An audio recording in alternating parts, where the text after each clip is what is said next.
지금 당장 스마트폰 켜서 통장 입금 내역부터 확인하세요. 모르는 사람 이름으로 들어온 10원 혹은 10만 원, 공돈처럼 보이죠. 그런데 그 돈이 꽂히는 순간 당신의 모든 금융자산이 동결됩니다. 범죄자가 노리는 건 당신의 돈이 아닙니다. 시간이에요. 10원 입금 하나로 내 통장을 막아버리는 은행들. 지급정지 시스템의 허점과 법적 대응 매뉴얼을 공개합니다. 취업준비생 손상현 씨는 아르바이트비를 받으려다 인생이 날아갈 뻔했습니다. 통장 묶기라 불리는 신종 금융 테러는 단순하지만 치명적이죠. 출처를 알 수 없는 돈이 입금됐다면 이건 신종 보이스피싱의 전초전일 가능성이 매우 높습니다. 범인은 당신 계좌에 1만 원 미만의 소액을 입금하고 곧바로 보이스피싱 당했다고 신고합니다. 3분도 안 걸려요. 그런데 은행은 신고 접수 즉시 사실 확인 없이 모든 계좌를 동결시킵니다. 비대면 거래, 자동이체, 카드 결제까지 막히죠. 밤샘 아르바이트 후 자고 일어났더니 모르는 돈 10만 원이 들어와 있었어요. 몇 시간 뒤 모든 금융거래가 막혔습니다. 월세, 교통비, 밥값조차 쓸 수 없는 상황. 은행에 따졌지만 신고자가 보이스피싱이라 주장하니 어쩔 수 없다는 답변뿐이었죠. 범죄자가 아님을 증명하기 전까지 은행은 당신을 잠재적 범죄자로 취급합니다. 지금 당장 확인하세요. 내 계좌에 입금 자명이 텔레그램 아이디인지 판별하는 것입니다. 만약 이런 상황이 생긴다면 가장 먼저 해야 할 행동은 딱 하나예요. 해당 은행 고객센터에 전화해서 차고 송금 반환 의사를 밝히는 겁니다. 하지만 더 확실한 방법이 있죠. 지금 당장 신분증을 챙겨서 해당 은행의 오프라인 영업점으로 달려가는 겁니다. 전화기 붙들고 싸우지 마세요.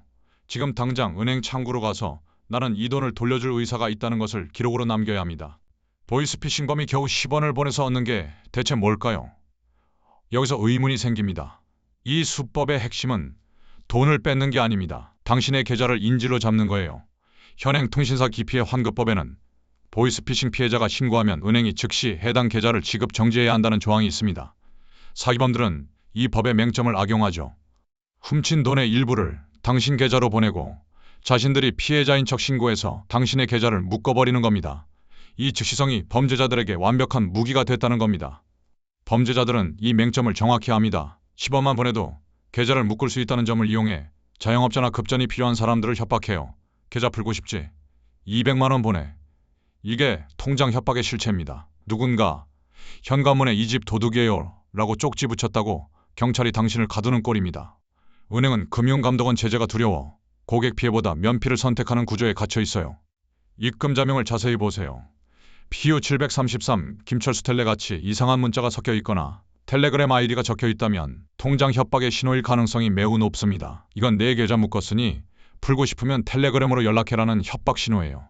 자영업자나 중고거래를 자주 해서 계좌번호가 노출된 사람들이 주 타겟이 당신 계좌를 묶어주는 대가 얼마인지 아십니까? 5만 원이면 충분했습니다. 텔레그램에서 통장 묶기 대행업자들과 접촉해본 결과 그들은 이것을 비즈니스로 운영하고 있었습니다. 경쟁업체를 제거하고 싶은 자영업자, 앙심을 품은 개인들이 주 고객이죠. 계좌번호만 알려주세요. 10분 안에 정지시켜드립니다. 허세가 아니었어요. 테스트 결과 순식간에 계좌가 묶였습니다. 한 쇼핑몰 운영자는 경쟁업체의 사주로 의심되는 공격을 받아 한 달간 영업을 못했습니다. 공과금과 카드 대금이 연체되며 신용등급이 추락했죠.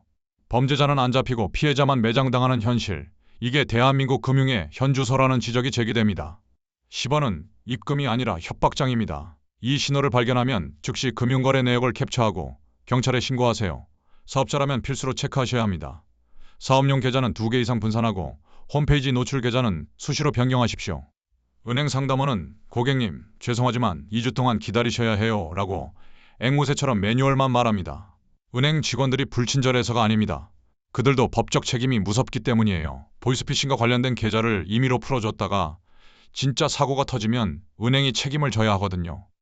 그래서 콜센터나 비대면 상담은 기계적으로 경찰 수사 결과가 나올 때까지 방법이 없다는 매뉴얼만 말하게 되어 있습니다. 피해자 변상수 씨는 은행에 수십 번 전화를 걸어 억울함을 호소했지만 서면 신고가 들어왔으니 어쩔 수 없다는 답변만 들었습니다. 하지만 앞선 사례의 손상현 씨는 달랐어요. 답답한 마음에 직접 영업점을 찾아갔고 거기서 직원의 도움을 받아 신고자와 직접 통화하여 오해를 풀었습니다. 결과는 13분 만에 지급 정지 해제였죠. 기다리라는 말은 네가 움직이지 않으면 우린 아무것도 안 한다는 뜻입니다. 무조건 대면 창구로 가서 사람이 개입할 여지를 만드세요. 말뿐인 호소는 통하지 않습니다. 은행이 움직일 수밖에 없는 서류를 들이밀어야 해요. 지급 정지를 공식적으로 풀기 위해서는 이의제기 신청 절차를 밟아야 합니다. 이때 중요한 건 내가 사기범과 한패가 아니라는 객관적 증거예요. 단순히 몰랐다고 주장하는 건 효력이 없습니다. 준비물은 세 가지입니다. 첫째, 해당 입금액이 내 거래와 무관하다는 소명자료. 둘째, 내가 정상적인 사업자이거나 일반인이라는 증빙, 사업자 등록증이나 재직증명서가 여기에 해당하죠. 셋째, 경찰 사건 사고 사실 확인원입니다. 전문가들은 협박 자료가 남으면 그걸 은행에 제출하라고 조언합니다. 텔레그램으로 협박받은 내용, 모르는 돈이 입금된 직후 내가 은행에 반환 요청을 했던 통화 녹취 등이 결정적인 증거가 됩니다. 은행원이 상부에 보고할 명분을 만들어주세요. 이 사람은 사기꾼이 아니라 피해자다라는 증거가 완벽해야 계좌가 풀립니다. 200만 원만 보내면 신고 취소해서 통장 풀어줄게. 이 달콤한 제안에 넘어가면 어떻게 될까요? 절대 무슨 일이 있어도 범인에게 개인적으로 돈을 보내선 안 됩니다.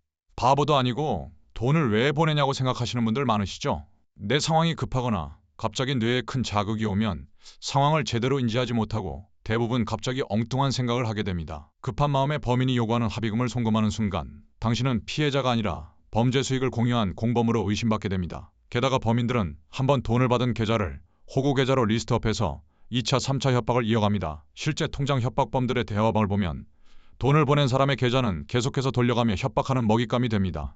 또 돈을 보내도 신고 취소를 안 해주는 경우가 태반이에요. 오히려 돈 보낸 거 보니 찔리는 게 있네? 라며 더 큰 금액을 요구합니다. 돈으로 해결하려 하지 마세요. 그 돈은 해결비가 아니라 당신을 진짜 범죄자로 만드는 올가미입니다. 매번 은행 가서 싸울 수는 없죠. 애초에 묶이지 않게 하거나 묶여도 바로 풀 수 있는 시스템은 없을까요? 모든 은행이 무능한 건 아니었습니다. AI로 이 범죄를 막아낸 은행이 있어요. 시중 은행들이 손 놓고 있을 때 K뱅크는 AI 기반 이상 거래 탐지 시스템을 도입했습니다. 평소 거래 패턴과 다른 소액 입금이 감지되면 AI가 즉시 개입해요. 단순히 계좌를 묶는 게 아니라 고객에게 먼저 전화를 겁니다. 방금 들어온 돈 아는 사람에게 받은 겁니까? 고객이 모른다고 답하면 해당 입금만 차단하고 계좌는 정상 유지시킵니다. 이미 묵인 통장도 AI 분석 결과 피해자임이 확실하면 즉시 풀어주는 서비스까지 도입했어요. 그 결과 사기 이용 건수가 80% 넘게 줄었습니다. 주거래 은행이 이런 보안 서비스를 제공하는지 확인하세요. 지연 이체 서비스나 안심 이체 설정을 켜두는 것만으로도 리스크를 절반으로 줄일 수 있습니다. 왜 한국에서만 이런 원시적인 수법이 통할까요? 답은 관치금융에 있습니다. 한국의 금융보안은 정부 매뉴얼만 따르면 면책되는 구조예요. 은행 입장에선 굳이 새로운 보안 시스템을 개발할 유인이 없습니다. 반면 미국이나 유럽은 자율보안 체계를 따르죠. 정부는 가이드라인만 주고 사고가 터지면 은행이 막대한 배상 책임을 집니다. 창과 방패 싸움에서 방패가 고정돼 있으면 창은 금방 빈틈을 찾아냅니다. 한국 은행들의 방패는 정부 규제라는 틀에 박혀 녹슬어가고 있어요. 범죄자들은 AI와 텔레그램으로 무장하는데 은행은 종이 서류와 팩스로 대응하는 꼴입니다. 이 흐름 속에서 우리가 할 일은 은행의 보안 수준을 감시하고 요구하는 것입니다. 기다리면 해결된다고요? 아니요. 기다리면 당신만 망합니다. 통장 묶기는 단순한 사기가 아닙니다. 금융 시스템의 허점을 이용해 개인의 삶을 볼모로 잡는 범죄예요. 은행이 알아서 해주길 기다리지 마세요. 적극적으로 소명하고 금융감독원에 민원을 넣으세요. 법이 그렇다는 말에 위축되지 마세요. 법보다 위에 있는 건 헌법이 보장한 당신의 재산권입니다. 은행은 목소리 큰 고객에게 먼저 반응합니다. 정부도 이제 세세한 규제보다는 금융사가 자율적으로 보안 체계를 갖추도록 유도하고 있습니다. 하지만 제도가 완벽하게 정착되기까지는 시간이 걸리죠.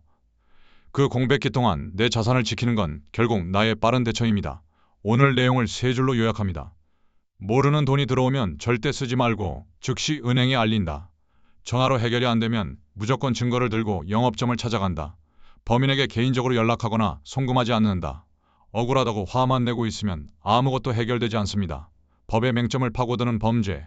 이제는 우리가 그 맹점을 피해가는 매뉴얼을 알고 있어야 할 때입니다.